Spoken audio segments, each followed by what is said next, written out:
Fala pessoal, tudo beleza? Meu nome é Bruno e estamos aí para mais um React. Semana passada a gente viu o chefe da quadrilha. Não tem nesse país uma viva alma mais honesta do que eu. Eu não vou enganar o povo mais uma vez. Essa semana o Capanga, né? Tá aqui, ó. O Capanga foi no Flow. Vamos ver o que ele tinha para dizer lá no Flow. Política.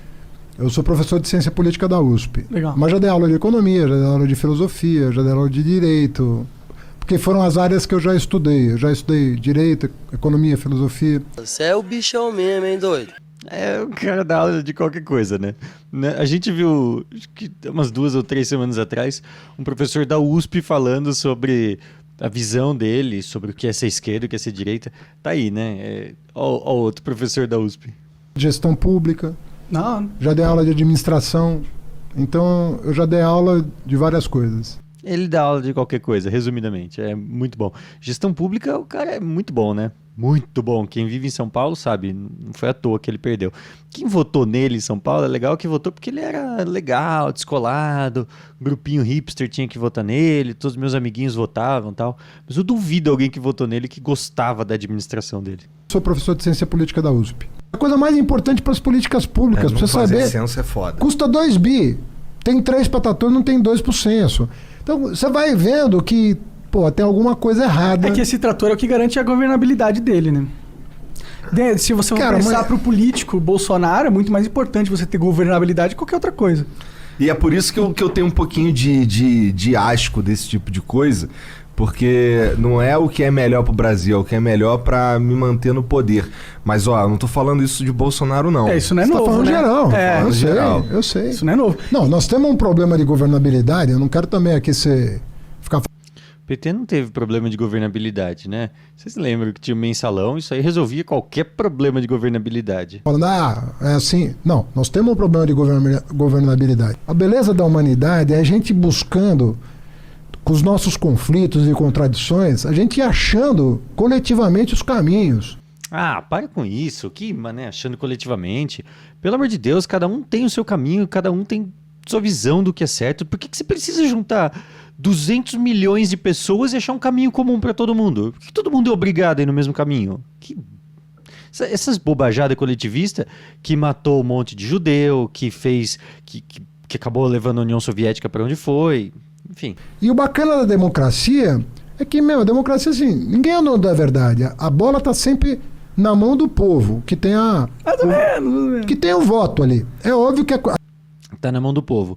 O povo votou no Bolsonaro prometendo regulamentação, ou pelo menos alguma facilitação de compra de armas. O STF proibiu. Aí o Bolsonaro vai lá e fala que queria privatizar. Aí o Congresso não deixa. Aí fala que queria reduzir reforma da Previdência. Aí o Congresso estraga toda a reforma. E aí vai, né? Tá na mão do povo. Sim, sim. a democracia Eu tô tem desiludido com o voto pra caralho. Não, Se bem que esse negócio de direita e esquerda, na minha opinião, é a maior balela que existe. Não existe isso. Eu acho que é muito mais Existe, importante... Eu acho Não, que existe porque as pessoas acreditam. É igual dinheiro, tá ligado? O dinheiro tem valor porque a gente dá valor a essas coisas.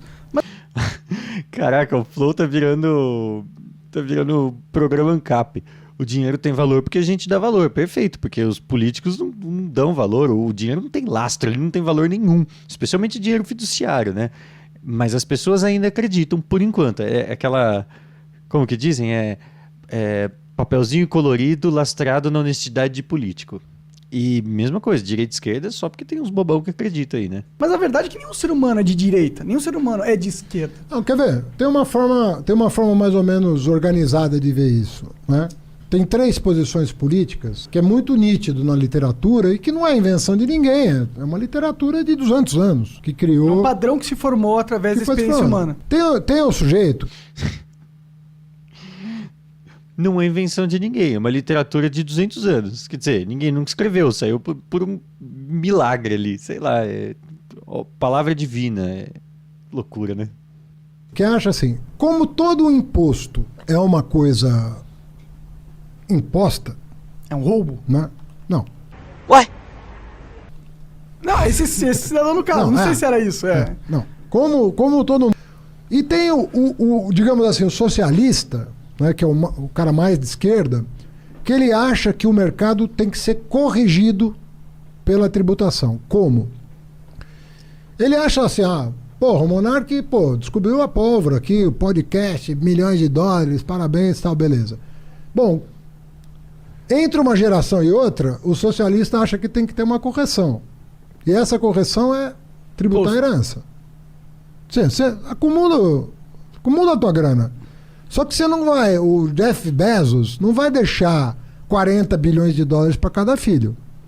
O Estado tem o direito e até o dever de fazer. É tão absurdo, né? Essas coisas. Jeff Bezos não tem 40 bilhões para deixar para cada filho. Ele tem ações da empresa dele que ele administra. O dia que ele morrer, provavelmente essas ações nem vão valer as mesmas coisas, nem vão valer a mesma coisa. Afinal de contas, o cara que toca a empresa, que dá a cara da empresa, vai ter saído da empresa, né? Vai estar morto. Então não faz nem sentido uma bobagem dessa. Segundo, o Estado tem o direito. Por quê? Quem deu esse direito, né? Porque assim, que eu saiba, eu não posso ir lá e tomar uma coisa de outra pessoa. Mas por que eu posso, através da democracia, terceirizar esse meu direito? Eu vou outorgar esse direito para uma outra pessoa fazer isso por mim? Fazer com que o filho do BGE tenha algum trabalho na vida, né? Não seja um parasita da sociedade. Então, a ideia... O cara vai viver com o dinheiro dele a vida toda, por quantas gerações quer que seja, nesse cenário hipotético que ele ganhou uns 40 bilhões, e ele é um parasita da sociedade. Quer dizer, esse cara que fica aí dando aula de administração, sociologia, jornalismo, direito, tricô, sei lá, que mais que ele dá aula na USP lá, ele não é um parasita, né? Ele vive do dinheiro público pra não ensinar nada pra ninguém, fazer com que fica lá pregando política pros caras, mas ele não é um parasita. O cara que tem o dinheiro dele pra viver, que herdou dos pais ou que acumulou, tanto faz, esse é o parasita na visão de um bonitinho. É que você mitigue as desigualdades sociais de uma geração para outra a partir de uma lógica redistributiva em função disso, entendeu? Então não é que o cara tem 2 casas, vai deixar uma para cada filho e o Estado vai tomar uma. Não é disso que nós estamos falando. Sei. Sei. Não é disso que ele tá falando. Ele acabou de falar literalmente isso. Estamos falando de... Bilhões e bilhões de reais. De fortunas que são acumuladas e que vão distorcendo a própria convivência democrática. Tudo faz, às vezes não respeita, Pô, né? teve o lance do... Não foi no governo Lula que cagaram quando os caras perguntaram se podia ter arma ou não? Teve um negócio assim. Não, teve um plebiscito. Teve um plebiscito no governo Lula. A maioria disse que preferia ter arma, sim, porte de arma. E o governo Lula falou, tá, problema de vocês, eu faço o que eu quiser. E aí o povo votou que poderia, que era permitido. E aí, mas não foi respeitado, não teve uma coisa assim. Eu também tomei por fora. Cara, teve o estatuto, teve o Estatuto do Desarmamento depois que regulou essa matéria. Né? Mas a gente teve pouca consulta. Será que é só eu que tô bebendo? A gente teve uma em 93, mas assim... Tu fica feliz e fala, graças a Deus, não vai ter que ser. Impressionante, né? Teve pouca consulta. Não, deixa eu mudar de assunto aqui. Teve em 93 e...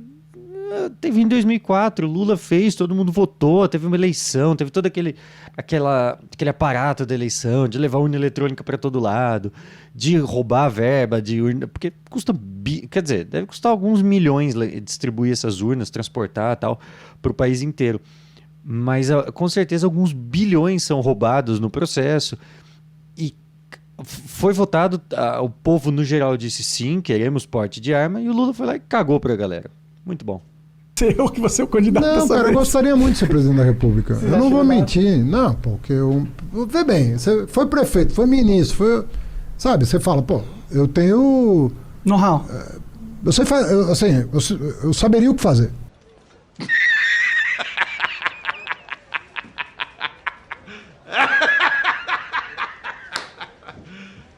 You serious? Saberia sim. Então eu tenho um projeto na cabeça, eu tenho um país na cabeça, né? E ele ia lá na cadeia perguntar pro Lula todos os dias, qual que é o país que eu tenho na cabeça aqui, chefe? Em alguns países para condenar também. Sim. Mas sabe o que me parece? E desculpa, eu sei que você é do PT, o caralho, mas me parece que o STF meio que fez um jogo todo para conseguir realmente inocentar o Lula para ele poder virar uma carta nesse novo jogo político. Vamos fazer uma conta então. Tá. Aceito a provocação.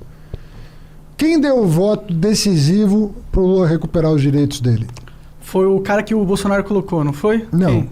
O cara que o Bolsonaro colocou votou contra o Lula. Ah, é? É. Pô, que bom, né? Se eu sou o Bolsonaro, eu tô pensando que bom. STF deveria ser composto por ministros, técnicos, especialistas na área de direito para votar a respeito de matérias constitucionais ou inconstitucionais, né? Eles tinham que ver se determinado tema fere a Constituição. Só isso. Olha aí que beleza que é.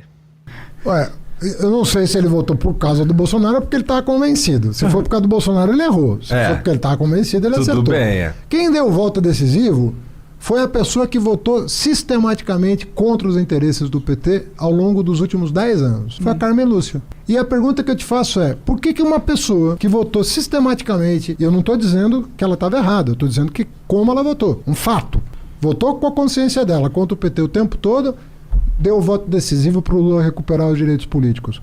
Porque era escancarada a... Ou será que é porque eles querem o Lula na eleição? O STF virou oposição faz alguns anos, né? A maneira como o Moro se comportou em relação ao Lula. Você não pode grampear o advogado do réu. Você não pode induzir uma testemunha. Você não pode pedir para trocar o procurador porque o procurador não está tendo um bom desempenho.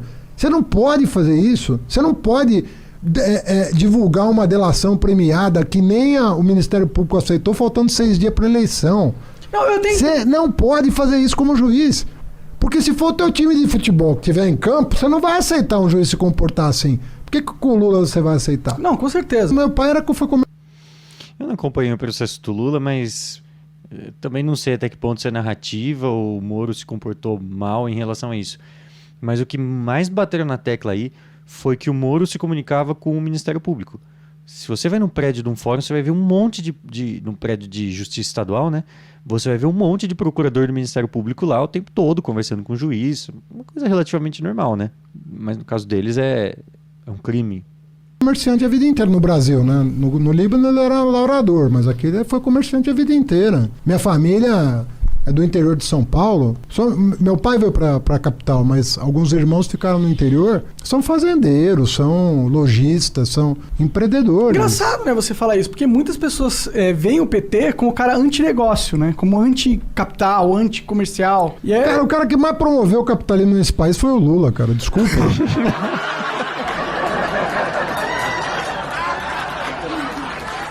Então, isso é uma parada que eu costumo Só que pensar. o que ele fez de diferente foi que ele falou, vocês vão ganhar, mas vão dividir. Essa é a diferença. Cara, o Lula é isso. O Lula falou, vocês vão ganhar. Cara, o capitalismo é mais ou menos assim. Se vira. Você faz o que você quiser com o seu próprio dinheiro. Você quer investir numa máquina, você faz. Você quer gastar tudo em cachaça, você gasta. Isso é um problema seu. O cara vem, ele pega um presidente que não deu essa liberdade para a maior parte das pessoas, que foi colocando a maior parte das empresas privadas debaixo da asa dele, dependente do BNDES, dependente de crédito do governo e tal. E aí ele fala que é a favor de capitalismo. Muito bom. Mas dessa vez vocês vão ter que dividir porque eu sou presidente. Porque eles nunca dividiram. Nunca dividiram. Na época do regime militar, o Brasil cresceu pra caramba, cara. Depois do golpe. Sim. Cresceu, teve fase de crescimento. Pergunta se dividiu. Pergunta se educou. O Brasil cresceu na época do regime militar tal qual cresceu no Lula, baseado em desenvolvimentismo, inflacionismo, maquiagem contábil, endividamento da máquina pública, endividamento das empresas num patamar acima do que era aceitável na época, emissão de título público. O Lula pegou o Lula pagou a dívida do FMI, foi uma coisa muito boa, né? Pegou uma dívida que custava 4% ao ano, mais ou menos, emitiu um monte de dívida pública do Brasil custando 20% ao ano e pagou a dívida de 4%. Excelente negócio. Pergunta se deu uma bolsa para um pobre estudando numa universidade. Não, era tudo para meia dúzia, para um terço, né? A diferença do Lula não é que ele combateu o capitalismo. A diferença do Lula é que ele tentou civilizar o mínimo do capitalismo e falou, vocês vão ganhar, mas a minha gente aqui também vai. E não é só Bolsa Família, é universidade, é bolsa de estudo. Não sei por que esse povo da esquerda gosta tanto de universidade. Quer dizer, eu sei, na verdade, né? Ele é professor da universidade, ele quer que tenha mais professores de universidades, mais gente parasitando como ele, mais gente para fazer estudos de gênero, para fazer... enfim, essas coisas todas que não levam ninguém a lugar nenhum, né? E aí você ganha um diploma, você não tem onde usar esse diploma, e aí você vai trabalhar como Uber, você vai trabalhar como vendedor em alguma loja, você vai trabalhar como entregador do iFood, tanto faz. Mas você tem um diploma. E aí ele adora falar, tivemos tantos bilhões de formados nessa época. Onde eles estão hoje, não importa. O importante é que teve os bilhões de formados. É escola técnica, é cisterna, é transposição do São Francisco, é luz para todos. Escola técnica já é melhor do que universidade, mas, enfim, aí eu acho que é uma decisão individual de cada um, né? E o que ele coloca, eu até falei da última vez, que o mercado é você, sou eu, é ele. São as pessoas que estão tentando gerar negócios, estão tentando suprir uma determinada demanda e as pessoas que têm uma determinada demanda. Simples assim. Então, se você tem uma demanda por estudo, você quer que seus filhos estudem, ou você quer estudar numa universidade, enfim, tanto faz, você vai lá e você busca uma universidade, você paga por essa universidade. Se o governo não fosse lá e tomasse 40%, 50% do que você ganha, seria muito mais fácil de você pagar essa universidade, né? E aí você se forma na área que você acha melhor, com o currículo que você acha melhor. Mas não, ele quer que tenha uma universidade pública para ele poder controlar o currículo, para não correr o risco de ser demitido se o desempenho dele for insatisfatório como professor. E aí ele continua dando aula lá de direito, de administração, de jornalismo, de tricô, de sociologia, enfim, do que aparecer para ele lá ele dá. E ele continua colocando essas bobajadas todas que ele coloca na cabeça das pessoas. O segundo ponto de tudo isso é que no governo Lula teve sim uma grande evolução do país, mas a gente não pode desconsiderar todo o cenário externo. Em primeiro lugar, o Brasil esteve, talvez pela segunda vez na história, com a inflação controlada, com as contas públicas estabilizadas, com uma moeda estável. Então estava tudo andando bem, e andou bem por 8 anos. Aí chegou o Lula e ele manteve andando bem, porque também só faltava acabar com isso, né? Ele votou contra o Plano Real, mas ele não acabou com o Plano Real quando ele entrou. Todo mundo crescia muito, o planeta, né? O PIB do planeta, vamos dizer assim, crescia muito nessa época. E o Brasil cresceu bem, só que muito abaixo do resto do mundo. Então, enquanto a gente podia, por conta do boom das commodities, por conta da alta demanda da China e tal, a gente está crescendo muito mais, né, como país, essas linhas imaginárias aí que não servem para nada. A gente podia estar crescendo muito mais em relação ao resto do mundo por conta de um cenário favorável, a gente crescia menos. Quer dizer, acho que tinha alguém aqui atrapalhando. É crédito subsidiado. Você tem que... isso não é uma crítica destrutiva, é o seguinte, tais decisões foram erradas. Qual é o problema de eu dizer que um governo do PT... É que você não pode criticar, né, o PT. Não, você tem que fazer balanço das coisas. Agora, cometeu alguns erros de política econômica? Sim.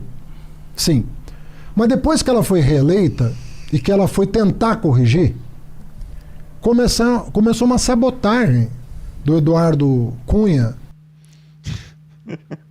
Isso é legal, isso é muito legal. Primeira coisa, o erro da Dilma foi ela ter se candidatado, né? Ela era uma piada ambulante, era um meme, era a Dogecoin dos presidentes. 4/13 dá 7. Eu tô saudando a mandioca.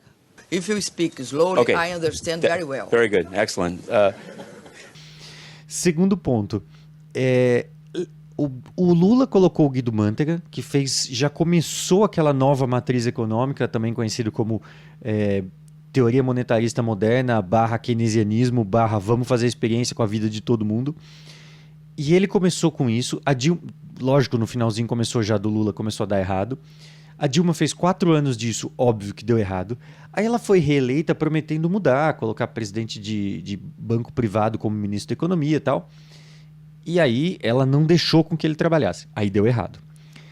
As poucas coisas que ela tentou fazer diferente, o Congresso atrapalhou, realmente. Tudo verdade. Mas o Bolsonaro está tentando fazer agora e o Congresso está atrapalhando. Por que ele não fala, ele não usa essa mesma condição, essa mesma desculpa para o Bolsonaro que ele usa para a Dilma? Com o Aécio Neves. Começou uma sabotagem. Ao invés de tomar as medidas para corrigir, tomaram medidas para agravar. A chamada a chamada pauta bomba. Era assim que a imprensa chamava. É. Sim, eu lembro. Pauta bomba. Mas por que eles tinham Por apoio que do que era- Congresso? Pra pautar e passar essas paradas. Então, aí tem várias teses, né?